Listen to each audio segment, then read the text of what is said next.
कर्नाटक में मंगलुरु जिले के पवित्र तीर्थ स्थल धर्मस्थला में सामूहिक दफन कांड ने पूरे देश को हिला कर रख दिया है। कई महीनों से एक सनसनीखेज कहानी सोशल मीडिया और न्यूज सर्कल्स में घूम रही है। कहानी एकदम थ्रिलर टाइप है। एक महिला जिसका नाम है सुजाता भट्ट, अचानक वो एक दिन दावा करती है कि उनकी बेटी अनन्या भट्ट साल 2003 में कर्नाटक के धर्मस्थला से लापता हो गई थी और उनके मुताबिक इस मामले को कुछ बड़े और ताकतवर लोगों ने दबा दिया। लेकिन जब मामले की पड़ताल की गई तो तथ्य कुछ और ही निकल कर आते हैं।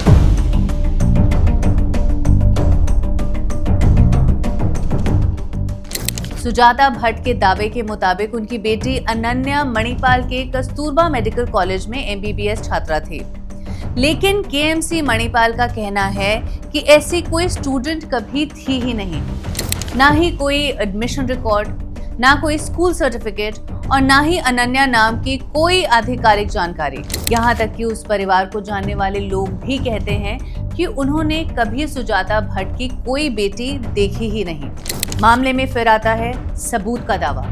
एक पूर्व सफाई कर्मचारी दशकों बाद अचानक से कहता है कि उसने धर्मस्थला में कई शव दफनाए हैं।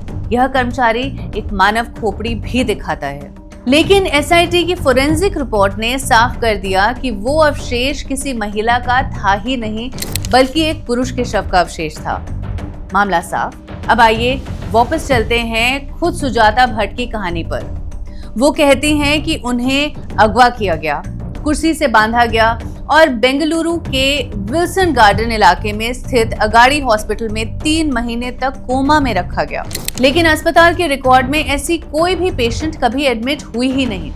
सुजाता भट्ट ने ये भी कहा था कि वो कोलकाता में CBI के साथ काम करती थी, लेकिन यहाँ भी CBI ने क्लियर कर दिया कि ऐसा कोई रिकॉर्ड ही नहीं है। दरअसल सुजाता भट्ट 1999 से लेकर 2007 तक शिवमोगा के रिपनपेट में प्रभाकर बालेगा नाम के एक व्यक्ति के साथ रह रही थी। लोकल मैगजीन तक ने उन दोनों पर आर्टिकल छापे थे, जिनमें उन्हें चाइल्डलेस एनिमल लवर यानी कि निसंतान पशु प्रेमी कपल बताया गया था। जब सुजाता की कोई संतान थी ही नहीं तो फिर सवाल उठता है कि यह तथाकथित मेडिकल छात्रा बेटी कहां से आ गई। पिछले कुछ सालों से सुजाता धर्माधिकारी परिवार पर आरोप लगा रही हैं कि उन्होंने उनकी आवाज दबाई, लेकिन हर बार उनकी कहानी बदलती रहती है। इस मुद्दे पर स्थानीय लोगों का कहना है कि ये कोई इंसाफ की लड़ाई नहीं, बल्कि अपनी तरफ ध्यान खींचने की कोशिश भर है। दरअसल ये एक बदले की कहानी है, एक रिवेंज जिसके केंद्र में है एक बेटी जो कभी एग्जिस्ट ही नहीं करती थी। आज धर्मस्थला के लोग और श्रद्धालु साफ कह रहे हैं, बस अब बहुत हुआ। श्रद्धालुओं का कहना है कि झूठे आरोपों से धर्मस्थला की छवि खराब नहीं होने देंगे। इस पूरे मामले पर SIT की जांच ने साफ कर दिया है कि जो अवशेष मिले वो पुरुष के थे। दूसरी तरफ सुजाता की नौकरी का दावा भी फर्जी निकला और मेडिकल कॉलेज के रिकॉर्ड्स में भी कोई ऐसा नाम नहीं है।